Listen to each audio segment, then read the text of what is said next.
시간의 하나님이라는 말, 사람들마다 시간에 대한 개념과 인식이 다른 것을 보게 됩니다. 이것은 나라와 민족 간에도 마찬가지죠. 그래서 어느 민족은 시간과 약속을 철저하게 여기는 민족이 있는가 하면 상대적으로 어떠한 민족은 시간과 약속에 대해서 좀 더 느긋하게 여유 있게 시간과 약속을 잡게 되는 것을 보게 됩니다. 시간이라는 것은 각자 이렇게 다르게 마련인데 이것은 하나님과 우리의 시간도 다르게 마련이죠. 이 차이를 인정하고 나의 때와 나의 시간이 아니라 하나님의 때와 하나님의 시간을 기다리는 것이 바로 믿음이라고 볼 수 있습니다. 우리는 하나님께 왜 나의 기도를, 나의 간구와 부르짖음을 하나님께서 빨리 응답해 주시지 않는가 물을 때가 많습니다. 그러나 우리가 성경을 통하여 기억해야 될 중요한 사실이 무엇일까요? 하나님은 결코 늦게 오시거나 더디 오시는 분은 아니라는 것입니다.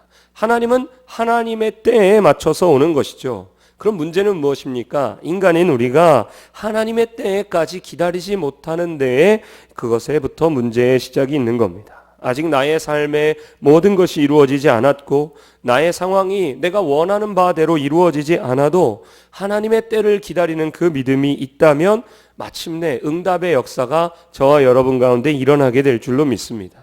오늘의 본문의 말씀은 바로 그러한 기다림의 믿음과 신앙을 통해서 마침내 하나님의 응답을 맛보았던 한 여인에 대해서 소개하고 있습니다. 그가 바로 이 36절과 37절에 이렇게 소개가 되어 있는데요. 우리 다시 한번 본문 36절과 37절을 보시고 함께 합독하시겠습니다. 또 아셀 지파 바누엘의 딸 안나라 하는 선지자가 있어 나이가 매우 많았더라. 그가 결혼한 후 7해 동안 남편과 함께 살다가 과부가 되고 84세가 되었더라. 그렇습니다. 이 사람은, 오늘 본문에 나오는 사람은 안나라는 선지자입니다. 본문에 나왔듯이 안나 선지자는 아셀 지파 출신이죠. 그렇다면 아셀이 누굴까요? 야곱의 12아들 가운데 8번째 아들의 이름이 바로 아셀입니다. 그리고 정부인인 레아와 라헬이 아니라 실바라는 여종 가운데 태어난 아들이 바로 이 아셀이라는 사람이죠. 한마디로 우리가 잘 알고 있는 이름을 들어봤던 요셉이나 유다만큼의 가문은 아니라고 볼 수 있습니다. 또한 이 안나 선지자는 결혼한 지 7년 만에 남편이 세상을 떠나고 과부가 되었다고 기록되어 있습니다. 특별히 그 이후에 자녀에 대한 언급이 없는 걸로 봐서 아마도 성전에서 홀로 지내면서 부양해줄 가족은 없었던 것 같습니다. 여기까지 보면 안나 선지자라는 사람은 그다지 좋은 배경과 상황을 가지고 있다고는 볼 수 없을 겁니다. 그러나 안나 선지자는 오늘 본문 말씀에 소중한 비밀을 하나 간직하고 있음을 알게 됩니다. 그것은 바로 기다림이죠. 언제 나의 때에 임할지는 모르지만 하나님의 때에 약속하신 메시아가 오실 것이라는 그 기다림의 믿음이 안나 선지자에게 있었던 겁니다. 그런데 시간이요, 그 기다림이라는 시간이 무려 이 안나 여선지자가 84세가 될 때까지 기다림이 이어지고 있습니다. 사람이 바뀌고 정권이 바뀌며 환경이 바뀌고 강산이 바뀌는 시간을 수없이 보냈지만 그녀는 오직 메시아 한 분만을 기다렸습니다. 말이 그렇지 그 기다림의 시간, 대략 40년가량에 더 넘을 수도 있는 그 시간이 때로는 얼마나 지루하고 실망스럽고 답답한 시간이었을까요? 그러나 안나 선지자는 기다림의 소망이 있었기에 생전에 아기 예수를 그의 눈으로 직접 보는 은혜를 누리게 되었습니다. 사랑하는 성도 여러분, 우리의 삶에도 가만히 볼 때 기다림의 것들이 있지 않습니까? 가정과 일터에 아픔이 끝나지 않았을 수도 있고 또는 나의 몸에 또는 가족의 질병이 치유되지 않은 채로 여전히 남아있을 수도 있습니다. 그것들은 모두 기다림이죠. 하나님의 때를 바라보면서 우리가 안고 있는 기다림이라고 볼 수 있습니다. 그 과제들을 볼 때마다, 그러한 기다림의 내용들을 묵상할 때마다 우리는 여전히 고통스럽고 답답하고 힘들지만 오늘 본문 말씀을 통해 깨달아야 하는 것은 기다림의 믿음이 있어야 한다는 것입니다.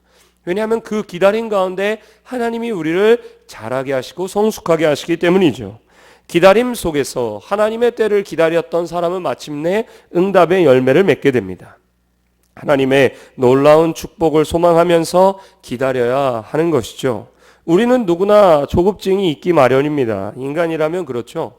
조급한 예가 있다면 뭐가 있을까요? 특별히 인터넷 찾아보니까 한국 사람이 빨리빨리의 문화, 이 조급한 문화에 많이 길들여져 있다고 하는데요. 예를 들어서 몇 가지만 보니까 이런 내용들이 있었습니다.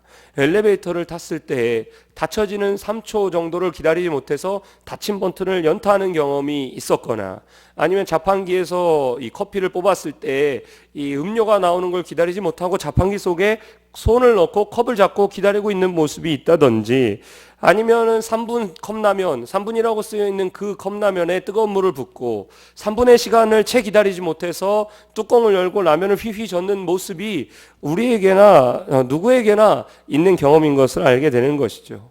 그러나 인간에게는 본능적으로 조급한 마음이 들지라도 하나님의 때를 기다릴 수 있어야 합니다. 그렇다면 우리가 어떻게 하나님의 때를 인내하면서 기다릴 수가 있을까요? 첫째로는 약속의 말씀을 붙들며 기다려야 합니다. 한마디로 하나님의 약속대로 기다려야 제대로 기다릴 수 있다라는 겁니다. 그리스도인들은 누구입니까? 무작정 기다리는 사람들이 아닙니다. 언제 무슨 일이 벌어질지도 모르는데, 찬양의 가사처럼 내일이는 날 모르는데 막연히 기다리고만 있는 인생은 그야말로 대책 없는 인생이고 이 무모한 인생이라고 볼 수가 있는 것이죠. 그러나 하나님은 저와 여러분이 기다려야 되는 대상과 어떻게 기다려야 하는지 그 기다림의 방향을 분명하게 알려주셨습니다. 하나님의 약속의 말씀을 붙들고 기다릴 때 포기하지 않고 응답의 열매를 맺게 되는 것입니다. 오늘 본문 말씀을 통해 살펴볼까요? 안나라는 선지자는 여자 선지자였습니다. 선지자가 누굽니까? 선지자는 하나님의 말씀을 받는 사람이죠. 그리고 그 받은 말씀을 그대로 선포하는 메신저의 역할을 하는 사람이 선지자입니다. 즉 안나가 선지자라는 것은 안나에게는 무엇이 있었다는 겁니까? 그녀에게는 하나님이 들려주신 말씀이, 하나님이 선포하시고 하나님이 심어주신 하나님의 말씀이 그녀의 안에 있었다라는 겁니다. 그러므로 안나 여선지자는 그저 막연하게 84세가 될 때까지 기다렸던 것이 아니었습니다. 하나님의 약속의 말씀을 붙들고 기다렸고, 그녀에게 주어졌던 레마의 말씀은 바로 메시아에 관한 말씀이었던 것이죠.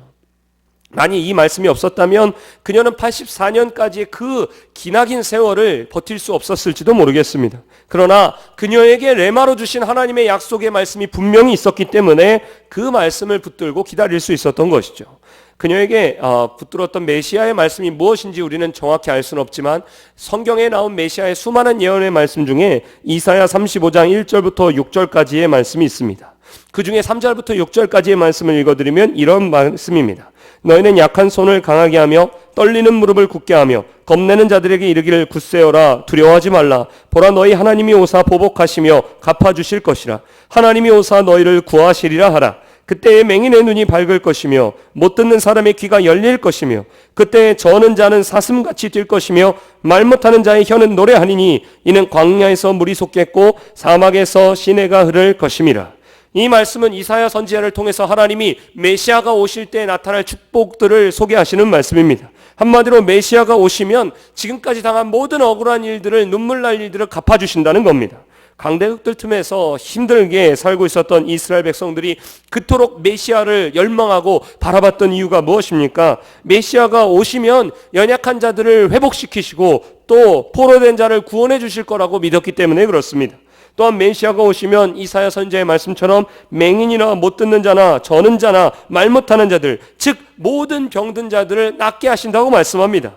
하나님은 약속의 말씀을 통해서 메시아가 오실 때 치유와 회복의 역사가 일어나며 자유함과 능력의 역사가 나타난다고 선포하고 계신 것입니다. 안나 선지자는 바로 이런 약속의 말씀을 마음에 새겼기 때문에 아무리 지금의 현실이 힘들고 어려울지라도 흔들리지 않을 수 있었습니다. 우리의 인생도 마찬가지죠. 세상에 그 무엇이 우리를 확실하고 견고하게 붙들어 줄 수 있을까요?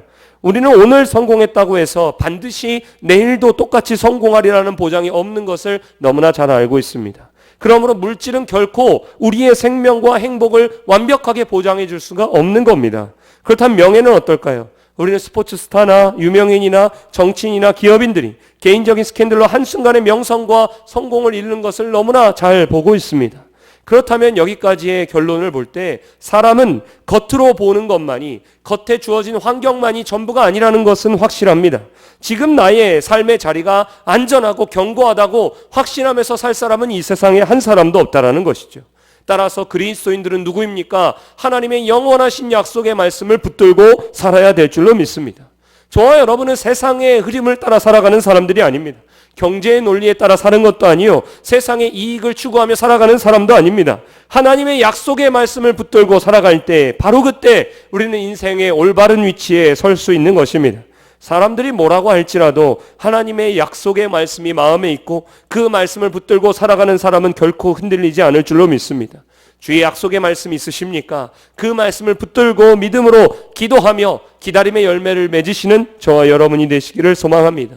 두 번째로, 하나님이 준비하신 때를 기다리려면 기다림의 자리를 벗어나지 말아야 합니다. 우리가 떠나지 말아야 될 기다림의 자리가 있다면 어딜까요?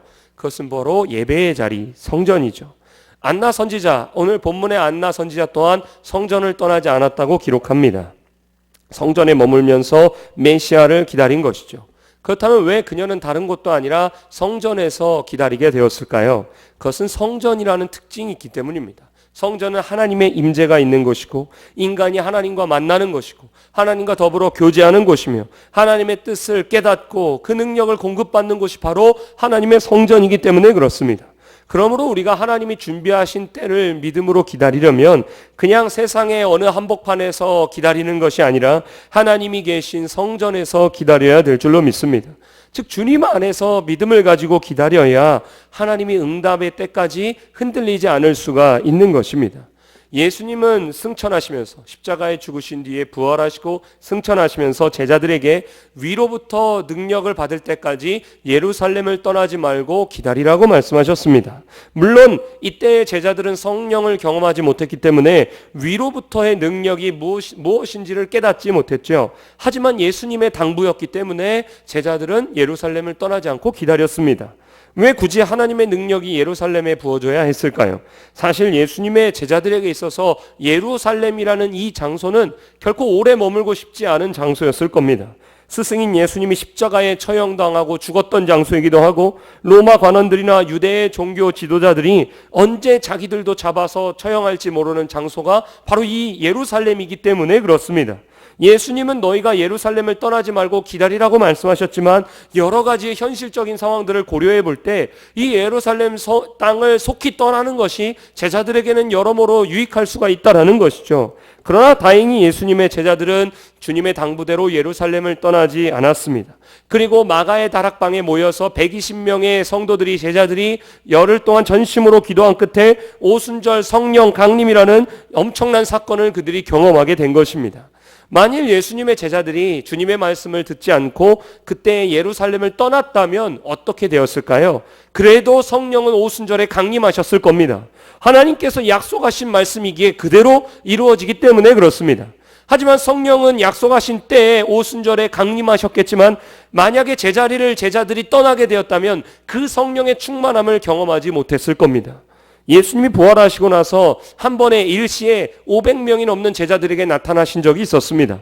이 사건으로 볼 때 예수님의 제자라고 불리는 사람이 적어도 500명이 넘는다는 것을 우리는 알 수가 있죠. 그런데 오순절 성령이 임할 때 그 자리에 몇 명이 있었습니까? 120명밖에는 없었습니다. 한마디로 나머지 380명이 넘는 사람들은 성령의 충만하심을, 영광의 순간을 놓치게 되었던 것입니다. 왜 그렇습니까? 자기의 위치를 떠났기 때문에 그렇습니다. 예수님이 있으라 하신 그 자리를 벗어났기 때문에 주님의 응답의 때를 놓치고야 말았던 것입니다. 우리가 올바른 자리를 떠나면 하나님이 능력을 쏟아부어 주셔도 우리가 그것을 받을 수가 없습니다. 하나님이 우리에게 말씀하신 자리를 지키는 저와 여러분이 되시기를 소망합니다. 그 자리가 무엇입니까? 우리의 가정이고 우리의 삶이고 우리의 믿음의 공동체에서 지켜나가야 될 자리가 있습니다. 때로 그 일들은 우리에게 너무나 힘들고 어려운 모습일 수도 있죠. 그러나 그렇더라도 하나님께서 나에게 말씀하신 가정과 삶과 공동체의 자리를 지켜나갈 때 하나님은 그 자리에서 이겨나갈 수 있는 능력을 부어주시게 될 줄로 믿습니다. 그러므로 무엇을 하든지 주님 안에서 기다리시기를 소망합니다. 서 있으라 하신 영적인 위치가 있을 것인데 그 자리를 떠나지 말고 기다림으로 마침내 하나님이 채우시는 능력을 경험하는 저와 여러분이 되시기를 소망합니다. 마지막 세 번째로 하나님이 준비하신 때를 기다리는 것은 기도하면서 기다리는 것입니다.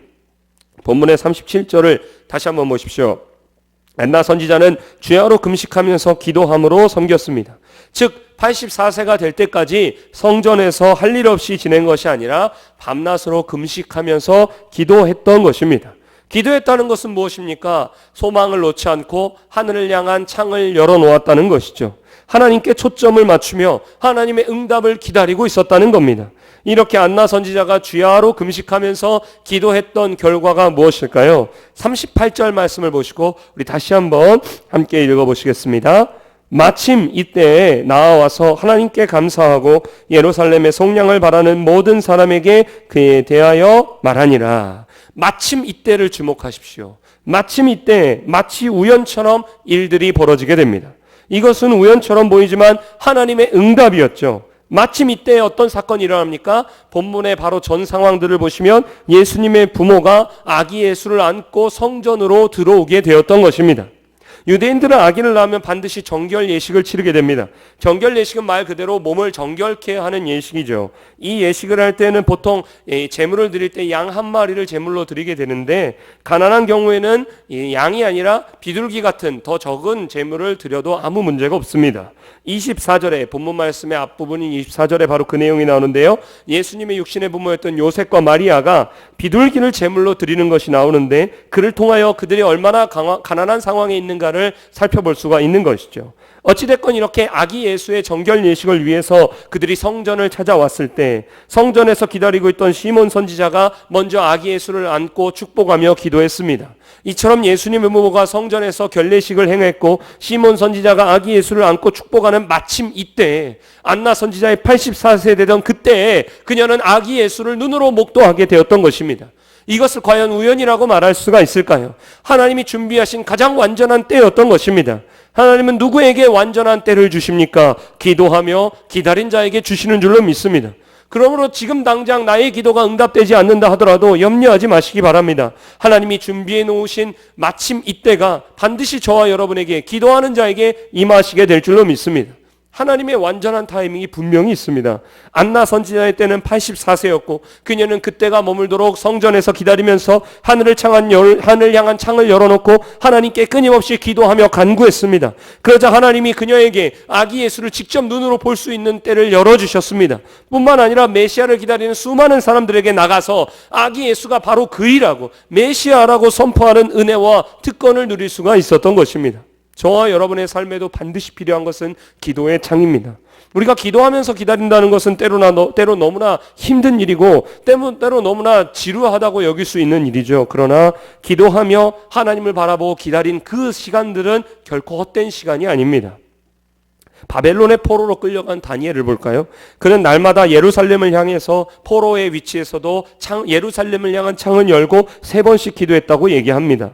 사랑하는 성도 여러분, 기도하는 사람은요 환경이 악화되어도 두려워하지 않습니다. 사람들이 핍박해도 기죽지 않습니다. 왜냐하면 하늘을 향한 기도의 창만큼은 여전히 열려있기 때문에 그렇습니다. 우리 인생에서 한마디로 다른 모든 것은 다 막힐 수가 있다 할지라도 환경도 막히고 사람과의 관계까지 막힐 수 있다 할지라도 하나님께 열어놓은 기도의 창은 결코 막히지 않는다는 것을 믿으시기 바랍니다.